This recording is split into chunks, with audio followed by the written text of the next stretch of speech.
encore bon de devenir prêtre aujourd'hui parce que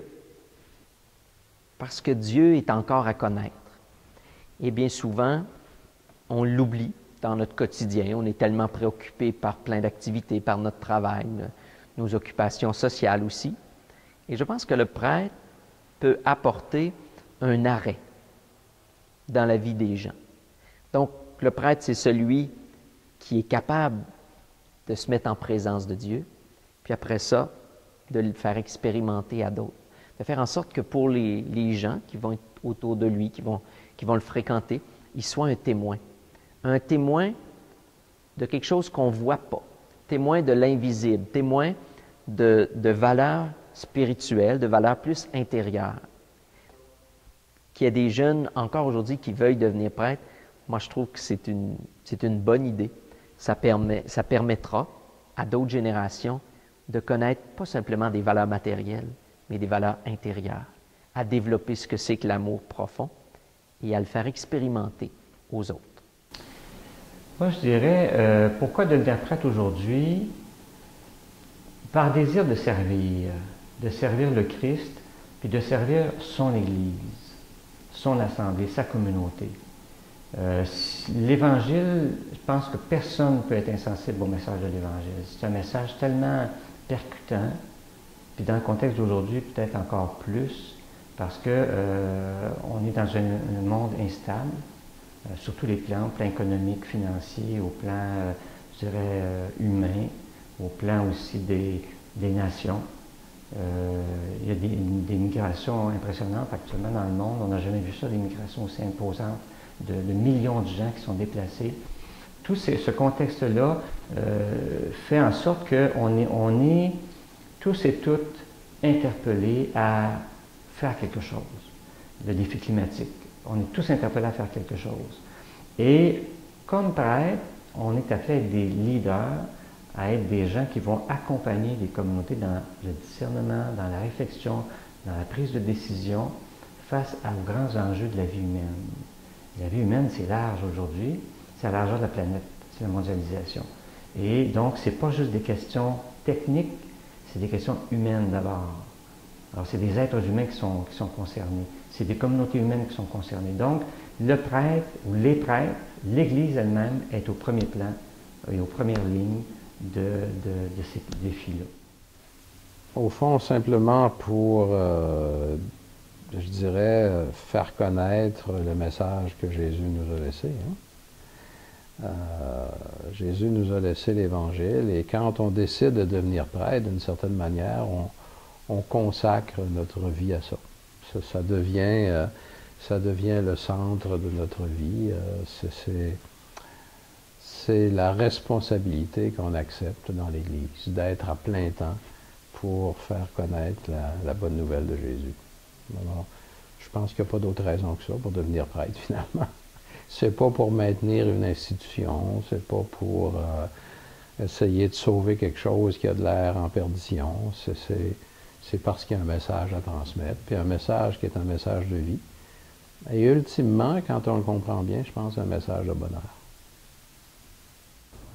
Évidemment, ça suppose qu'on est un peu accroché à Jésus-Christ. Un prêtre qui n'est pas accroché à Jésus-Christ, ça ne tient pas. Alors c'est ça qu'il faut développer. Et puis c'est là qu'est la grande joie, de faire découvrir aux autres aussi le cœur même de la vie chrétienne.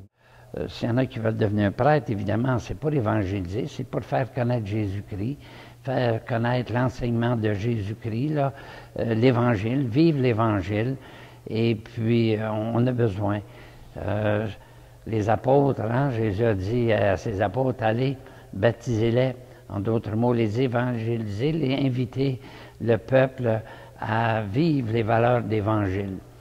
Alors, il y a des laïcs, les agents de pastoral jouent un grand rôle, mais le prêtre a un rôle particulier, il administre les sacrements. Les sacrements, je pense bien que ça sera toujours d'actualité. C'est une des fonctions du prêtre, d'administrer les sacrements. Alors, actuellement, il y a peu de relève, mais il faudrait pour que l'Église soit encore active, soit vivante, je pense qu'il serait tout à fait normal là, qu'il y ait de la jeunesse qui soit sensibilisée, puis qui répondent. Là. Je suis certain, moi, qu'il y a autant d'appels, mais je comprends que les jeunes, là, dans le monde actuel, là, où il y a tellement de liberté, et puis les exigences qui sont toujours là pour devenir prêtre, entre autres le célibat. Et puis devenir prêtre, on ne devient pas prêtre pour soi-même, on devient prêtre pour les autres. Alors, il faut avoir un peu cet esprit-là, être au service d'eux, un peu comme Jésus-Christ. Jésus-Christ disait, je ne suis pas venu pour être servi, mais je suis venu pour servir. Alors, devenir prêtre, ça demeure toujours, c'est un appel spécial, c'est une vocation spéciale, c'est d'être au service des autres. Alors, le pape d'ailleurs disait en Allemagne, là, il faut trouver de nouveaux modes d'évangélisation. Il faut trouver des façons d'atteindre les gens pour leur faire prendre conscience de leur titre d'enfant de Dieu et de leur faire prendre conscience que Dieu les attend. Dieu veut entrer dans leur vie. Pourquoi d'autres devraient devenir prêtres? Là? Je leur dirais, bien, écoute, il y a tellement de choses à faire. Il y a beaucoup de souffrance dans notre monde. Il y a une perte aussi. J'insisterai sur la perte d'espérance. S'il y a une vertu qu'il nous faut développer, redécouvrir, revivifier, lancer l'espérance. Moi, je parle beaucoup de l'espérance actuellement. Parce que c'est une nouvelle Église qui est en train de naître. Il faut retrouver nos valeurs chrétiennes qui sont en train de se perdre. Hein? Alors, il faut absolument, hein, c'est Jean-Paul II qui l'a dit aussi, il faut repartir du Christ, repartir du Christ. Une nouvelle évangélisation. On parle de nouvelle évangélisation. Une Église qui doit trouver des chemins nouveaux. Hein? Des chemins nouveaux. Alors, c'est tout ça qui fait que, hein, pourquoi que d'autres devraient devenir prêtres, je dirais, il y a tellement de choses à faire. Une Église nouvelle qui est en train de naître là, sous nos yeux. Des chemins nouveaux qui s'ouvrent. Bien, je pense qu'il y en a d'autres aujourd'hui qui devraient devenir prêtres pour la simple raison que je suis convaincu que le Seigneur continue d'appeler des personnes à devenir prêtres. Je pense que le Seigneur, au niveau de son Église, il veut des personnes, des prêtres, pour être capable de l'animer. Et pas tout seul, c'est bien sûr, dans le contexte actuel, le prêtre est appelé à travailler avec des laïcs, avec d'autres personnes, mais c'est pour la simple raison que je suis convaincu que le Seigneur appelle encore des gens à le suivre et à donner leur vie pour la mission de l'Église dans le monde d'aujourd'hui. Et c'est bien évident qu'on a besoin.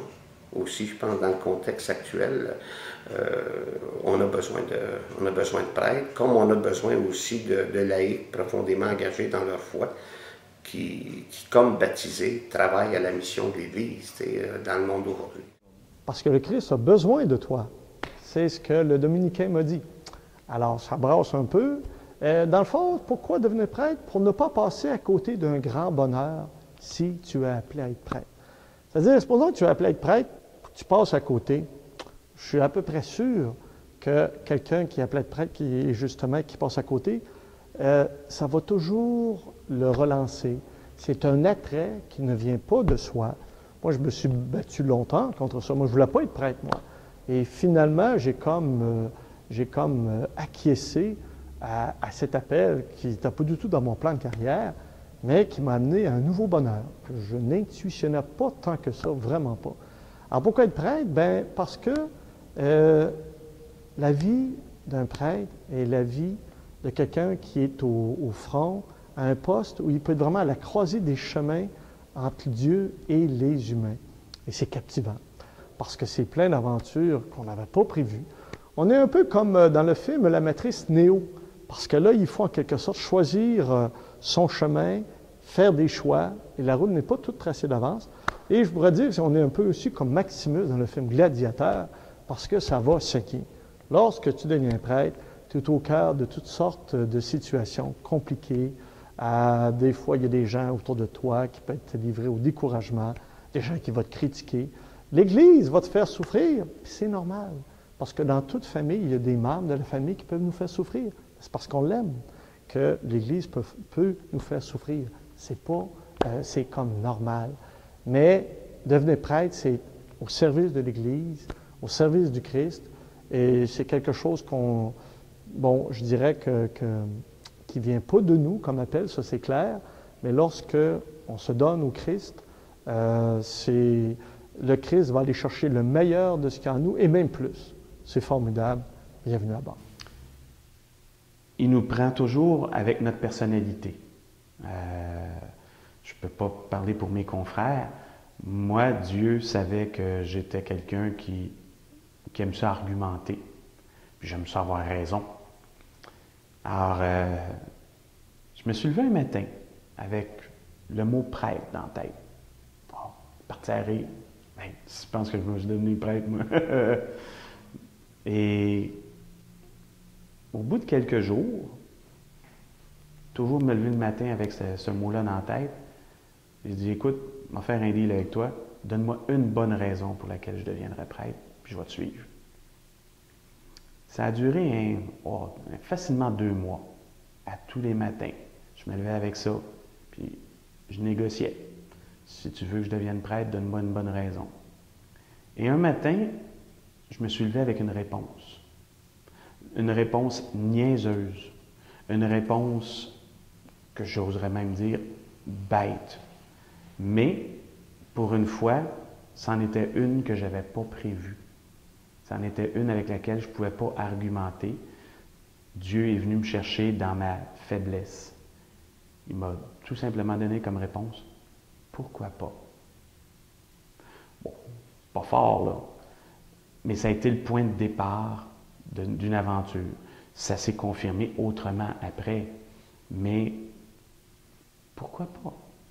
C'est pas plus bête d'être prêtre que d'être n'importe quoi d'autre.